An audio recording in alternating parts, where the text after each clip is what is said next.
हर हर महादेव। ओम काली।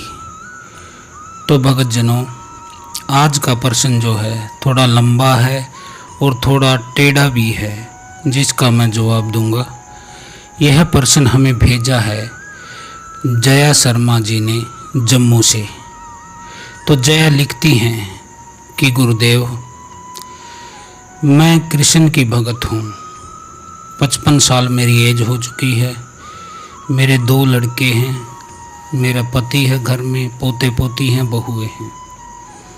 मैं 35 साल से कृष्ण की भगत हूँ।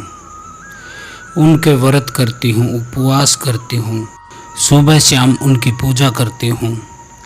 हर समय कृष्ण का ध्यान करती हूँ। कई वर्ष से मैंने लड्डू गोपाल भी घर ला रखा है। सुबह उसे खिलाती हूँ, नहलाती हूँ, पिलाती हूँ, पूरा दिन उनकी सेवा करती हूँ, अपने साथ ही सुलाती हूँ। मैं अकेले कमरे में सोती हूँ और लड्डू गोपाल के साथ मैं सोती हूँ। मेरे पति अलग कमरे में रहते हैं। मैंने कृष्ण भगवान के लिए जीवन में बहुत त्याग किए हैं। मेरी माता जी बीमार थी और यहाँ पर जन्माष्टमी का व्रत था, तो मैंने अपनी माता के पास जाना ठीक न समझा और यहीं रह गई। मेरे पिताजी एक बार एक्सीडेंट हो गया था उनका, और मैं उस समय भी भगवान की भक्ति के कारण जा न सकी। कई साल हो गए मुझे श्री कृष्ण की भक्ति करते हुए, लेकिन आज तक न तो कोई अनुभूति हुई है, न ही उनके दर्शन हुए हैं, न ही मेरे जीवन में कोई बदलाव आया है। तो आप ही बताइए गुरुदेव, मुझे क्या करना चाहिए। मैंने अब तक गुरु नहीं कोई बनाया है, गुरु दीक्षा नहीं ली है। तो आप मुझे बताइए कि मेरे लिए मार्ग कौन सा ठीक है। कई बार तो मन करता है कि मूर्ति को फेंक दूं और नास्तिक हो जाऊं। अब भक्ति का फ़ायदा क्या, जो 35 साल से भी मुझे कुछ नहीं मिला। तो इस प्रकार जो है जया शर्मा जी हैं, जो कि जम्मू से हैं, उन्होंने हमें यह प्रश्न भेजा है।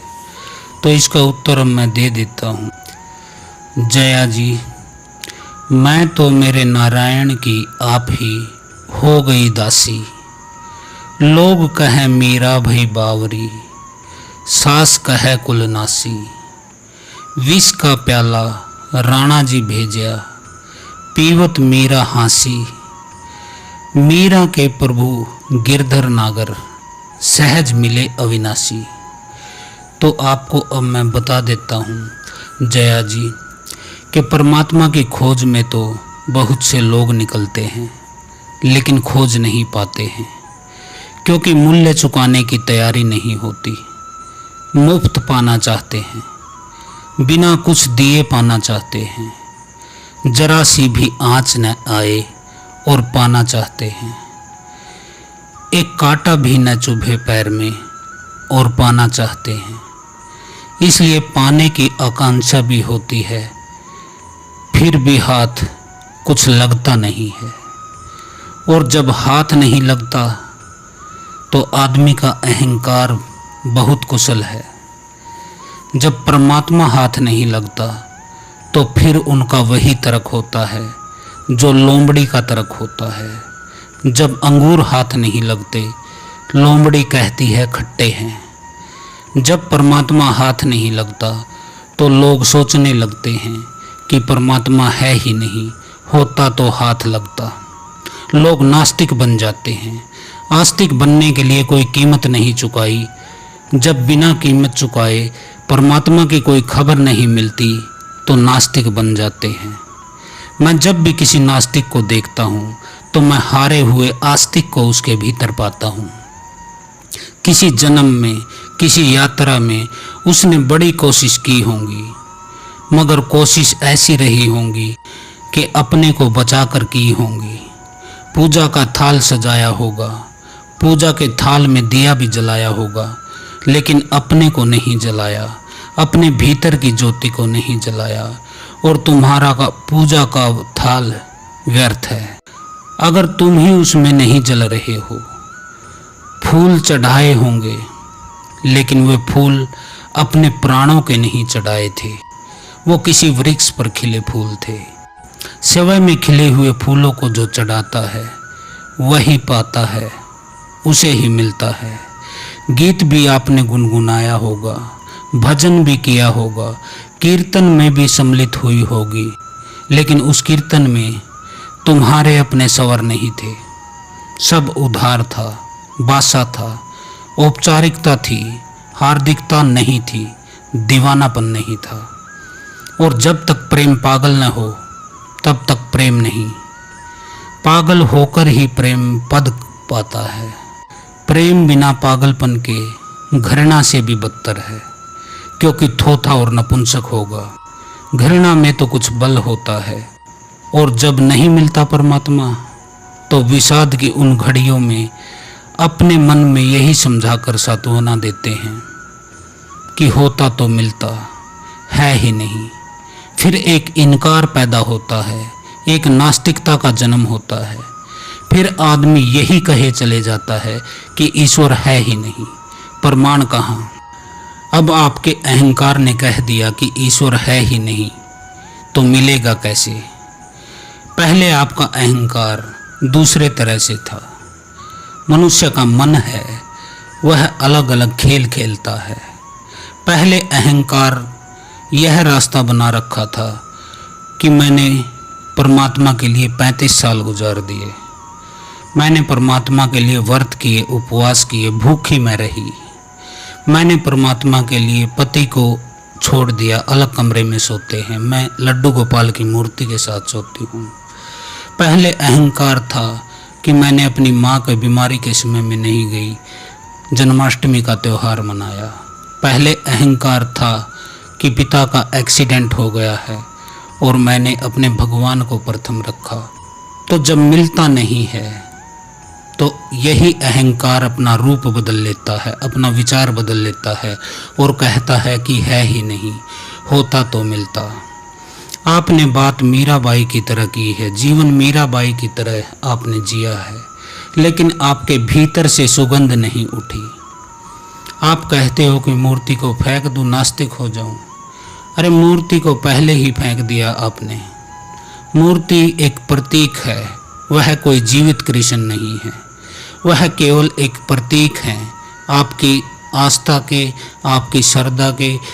और जो असली ईश्वर हैं, जो सच्चे श्री कृष्ण हैं, वह तो आपके भीतर बैठे हैं।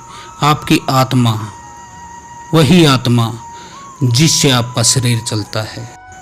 और सभी मनुष्यों में आत्मा है, सभी मनुष्यों में ईश्वर है। आपने जीवित लोगों को, जो जीवित परमात्मा की मूर्ति थे, जिन्हें परमात्मा ने बनाकर भेजा, आपके माता पिता हों, आपके पति हों, आपके बच्चे हो, आपके पोता पोती हो, तो ईश्वर कृत मूर्ति तो वह है जिसे ईश्वर ने अपने हाथों से बनाया।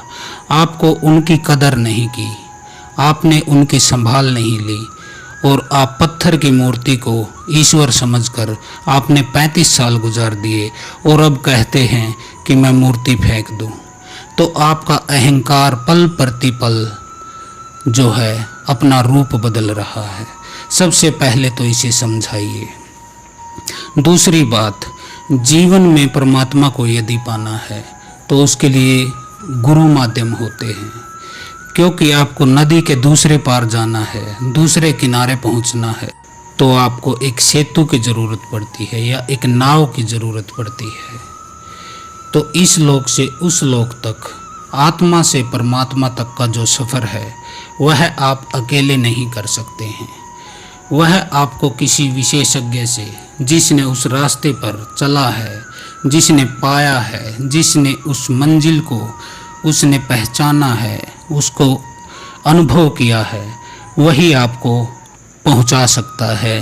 परमात्मा से वही व्यक्ति आपको मिला सकता है जो स्वयं परमात्मा से मिला हुआ है। तो सतगुरु आपको मिलते हैं जो पहले परमात्मा से स्वयं मिलते हैं और गुरु का रूप हो जाते हैं। गुरु वासनी उनकी चलती है, गुरु की गद्दी उनकी चलती है, वह गुरु हो जाते हैं, परमात्मा को अपने भीतर वो ढूंढ लेते हैं। तो आपको भी वह रास्ता बताते हैं कि परमात्मा को अपने ही भीतर कैसे ढूंढना है। आप बाहर घूमते फिरते हो, आप कहीं जाते हो, कभी उस तरफ चक्कर काटते हो, कभी इस तरफ चक्कर काटते हो, लेकिन परमात्मा आपके भीतर ही बैठा है। यह गुरु के शब्द से ही, वचन से ही आपको पता चलता है। तो दरिया ऐसा न मिला जो सहे शब्द की चोट, गुरु की वाणी सुन सुनकर मिट जाए सब खोट। तो दरिया ऐसा न मिला, तो आज तक ऐसा कोई न मिला जो सहे शब्द की चोट। गुरु के शब्द की जो चोट होती है वह पढ़ने के बाद ही व्यक्ति को हकीकत का पता चलता है कि अब तक वह बेहोश जी रहा था। जिसे स्वयं का ज्ञान नहीं, जिसे अपना ज्ञान नहीं, वह परमात्मा को ढूंढने निकला है। परमात्मा को तुम तब पाओगे जब तुम स्वयं के भीतर स्वयं को खोज लोगे, अपनी आत्मा को खोज लोगे, तभी तुम परमात्मा को पा सकोगे। क्योंकि आत्मा ही परमात्मा का निमंतर सतर है।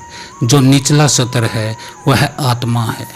यदि आत्मा अपनी पूर्ण चेतना को प्राप्त कर ले तो वह परमात्मा हो जाती है।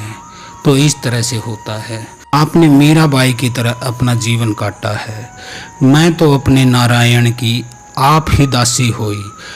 इन वचनों को अच्छी तरह सुन लीजिएगा जया जी, और समझ भी लीजिएगा, शायद आपके काम आ सके जीवन में। मैं तो मेरे नारायण की आप ही होई दासी।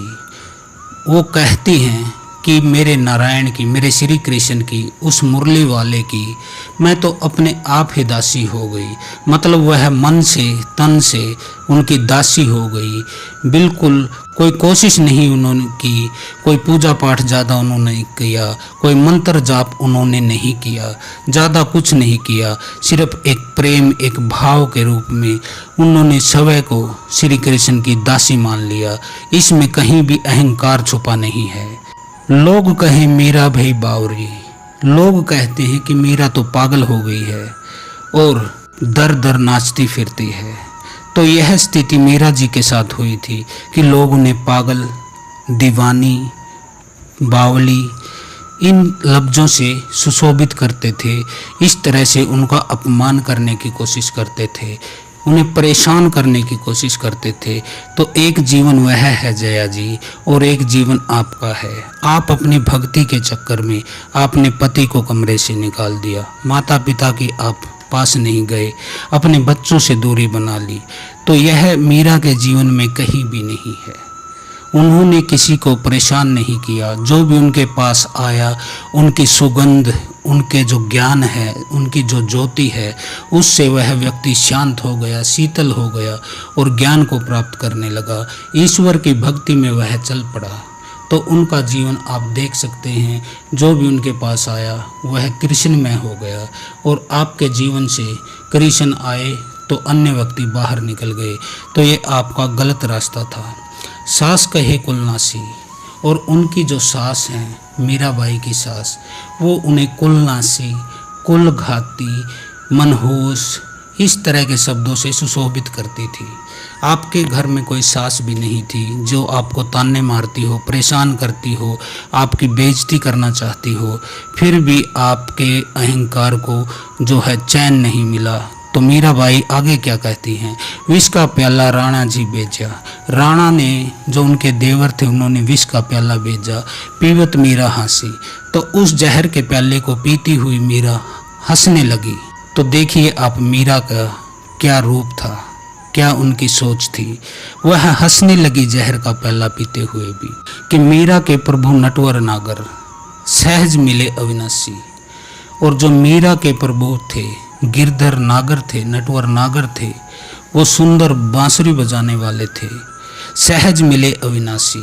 तो अविनाशी जिसका कभी नाश नहीं होता, वह श्री कृष्ण भगवान को संबोधित करते हुए अविनाशी कहती हैं कि जिनका विनाश नहीं होता, जिनका अंत नहीं होता, जो शाश्वत हैं, सदा सदा हैं, सहज मिले। वह सहज ही मिल गए। तो किस तरह से सहज मिल गए? मीरा ने समर्पण किया, अपना संपूर्ण समर्पण श्री कृष्ण के प्रति उन्होंने कर दिया। उन्हें सहज ही मिल गए वो अविनाशी। कोई ज़्यादा धक्का पेल नहीं की, कोई ज़्यादा उन्होंने जो है एक्टिंग नहीं की, कोई ज़्यादा उन्होंने दिखावा नहीं किया कि मैं देखो मैं 24 घंटे भगवान के भजन में रहती हूँ। उन्होंने कोई दिखावा नहीं किया अपने जीवन में। तो इस तरह से उन्होंने सहज भाव से ही, बिल्कुल आराम से ही, सिंपल रहते रहते, जैसे अन्य लोग साधारण रहते हैं वैसे रहते रहते उस श्री कृष्ण को पा लिया।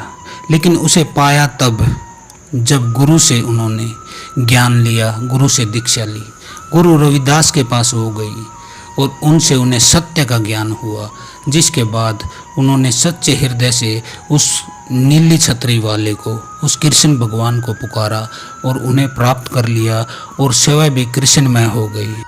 और आप कहती हैं कि आपने श्री कृष्ण जी को सुलाया, खिलाया, पिलाया, नहलाया। मैंने ऐसी कई औरतों को देखा है जो आपकी तरह लड्डू गोपाल की मूर्ति को 24 घंटे अपने पास रखती है, नहलाती हैं, खिलाती हैं, पिलाती हैं। लेकिन कई मैंने यहाँ देखा है जो मेरे पास लोग आते हैं, वह कहती हैं कि मेरी पड़ोसन ने महंगी साड़ी ले ली और वो जल जाती हैं इस घटना से। किसी ने हार ले लिया, किसी ने गहना ले लिया तो वह जल जाती हैं। किसी की नई साड़ी को देखकर उनका तन मन में आग लग जाती है। तो उस स्थिति में वह श्री कृष्ण भगवान को अपने पास रखती हैं, अपने हाथों में रखती हैं, तो उन पर क्या प्रभाव होता होगा, वह क्या सोचते होंगे श्री कृष्ण भगवान आपके बारे में। श्री कृष्ण क्या आपके बारे में यह सोचते होंगे कि जब आप प्रार्थना करते हो तो सोचते हो कि भगवान सुन रहे हैं, श्री कृष्ण जी सुन रहे हैं। लेकिन जब निंदा करते हैं तब आप क्या सोचते हैं, भगवान बहरे हो गए हैं। बिल्कुल भी बहरे नहीं हुए हैं। आपकी निंदा और प्रार्थना दोनों को वह सुनते हैं। मेरे एक दोस्त है मंसूरी में, सुबोध नोटियाल। तो एक बार मैं उनके घर गया था, मेहमान था। मैं 2-3 दिन के लिए मंसूरी गया था, तो उनके घर चला गया। तो उनकी लड़की थी एक 6-7 साल की। तो वह एक गुड्डे को अपने साथ रखती थी, हर समय उसे हाथों में उठाए रखती थी, उसे खिलाती थी, पिलाती थी, नहलाती थी, सुलाती थी, खिलाती थी, सभी कार्य वह करती थी। तो उसके माता पिता कहते हैं कि देखिए यह कैसी बचकानी हरकत करती है, आप कुछ आशीर्वाद दीजिए। तो मैं कहता हूँ कि बच्चे हैं, बचकानी हरकत न करेंगे तो क्या कोई बुजुर्ग करेंगे, जो किसी गुड्डे को, किसी गुड़िया को, किसी मूर्ति को 24 घंटे घुमाते फिरेंगे, लेकिन मन में उनके दूसरों के प्रति ईर्ष्या का भाव है, दूसरों के प्रति नफरत का भाव है, घृणा का भाव है। तो वो हाथ में उनके मूर्ति है, वह क्या फल देगी। बच्चा तो चलो सरल भाव से खेलता है, वह तो बचकाना होगा ही क्योंकि वह बच्चा है। चलिए अब आपकी बात पर आते हैं। एक नास्तिकता का जन्म होता है, फिर आदमी यही कहे चले जाता है आपकी तरह कि ईश्वर है ही नहीं, प्रमाण कहाँ है। प्रमाण का प्रश्न नहीं है, मूल्य जिसके पास है उसके लिए प्रमाण है जया जी। जो देने को राजी है वह पाएगा, और देना भी ऐसा नहीं कि थोड़ा बहुत देने से चल जाए, पूरा का पूरा देना होगा, क्योंकि परमात्मा तो अखंड है, उसके टुकड़े नहीं हो सकते। ऐसा नहीं है कि हम सेवा को तो आधा देते हैं और थोड़ा सा परमात्मा मिल जाता है, कि जितना हम देते हैं उतना मिल जाता है। परमात्मा के खंड नहीं हो सकते। तो तुम जब तक अखंड ही समर्पित न हो जाओगे, अपना रोआ रोआ तक, अपना श्वास तक, अपने श्वास श्वास से, अपने मन से, अपने आत्मा से, अपनी बुद्धि से, अपने शरीर से समर्पित न हो जाओगे, तब तक उसे न पाओगे। तुम्हारी समग्रता ही चढ़नी चाहिए, क्योंकि शहीद हुए बिना परमात्मा को कोई पाता नहीं है। तो यह जो वक्तव्य है वह बहुत मूल्यवान है। परमात्मा के रास्ते पर चलना है, उन्हें पाना है, तो तुम्हें शहीद होना पड़ेगा, तुम्हें मैं को मारना पड़ेगा, स्वयं को ख़त्म करना पड़ेगा। क्योंकि जब मैं नहीं रहता, मैं भाव खत्म हो जाता है, अहंकार खत्म हो जाता है, तब परमात्मा अपने आप आपके भीतर उतरता है, आपके हृदय में उतरता है। तो सबसे पहले तो मैं भाव को ही ख़त्म करना होता है। तो जया जी, आशा करता हूँ आपको जानकारी अच्छी लगी होगी।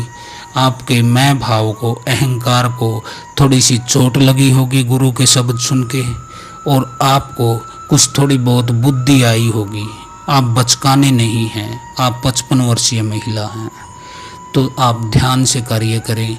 परमात्मा को पाना है तो स्वयं को पूर्ण समर्पित कर दीजिए और अपने आसपास के लोगों की, घर परिवार, रिश्तेदारों के जीवन को आप नरक मत बनाइए अपनी भक्ति के चक्कर में। परमात्मा तो आपके अंदर है। आप कहीं नदी पर, तालाब पर, किसी छत पर, किसी ज़मीन पर, कहीं पर भी बैठकर आप उसे याद करेंगे तो वह आपके भीतर ही है, आपसे दूर नहीं है, आपके अंदर ही है। कई लोग मैं ऐसे भी देखता हूँ कि उनका धार्मिक होना उनके परिवार के लिए अब अभिशाप बन जाता है। वो पूजा पाठ में बैठते हैं, ध्यान में बैठते हैं, दरवाज़ा बंद कर लेते हैं कमरे का, और तब तक उनके बच्चे अपने होठों पर उंगली अड़ाए बैठे रहते हैं, क्योंकि शोर नहीं करना है। शोर करने से उनका ध्यान भटक जाता है, उनकी पूजा जो है उसमें मन नहीं लगता, क्योंकि बाहर की आवाज़ें आती हैं। तो मैं उन लोगों को भी एक नास्तिक से ज़्यादा नहीं मानता हूँ। दूसरों को आप कैदी बनाकर, बंदी बनाकर आप ध्यान लगाना चाहते हो। ध्यान तो आपको अपने भीतर जाना होता है। आप बाहर की आवाज़ें सुनकर ध्यान थोड़ा भटकाओगे। जब आप स्वयं के भीतर जाते हो, अपने ही अंदर जाते हो, वर्तमान में ठहर जाते हो, तो फिर बाहर चाहे कोई ढोल बजाए या डीजे, आपको क्या फ़र्क पड़ता है उस चीज़ से।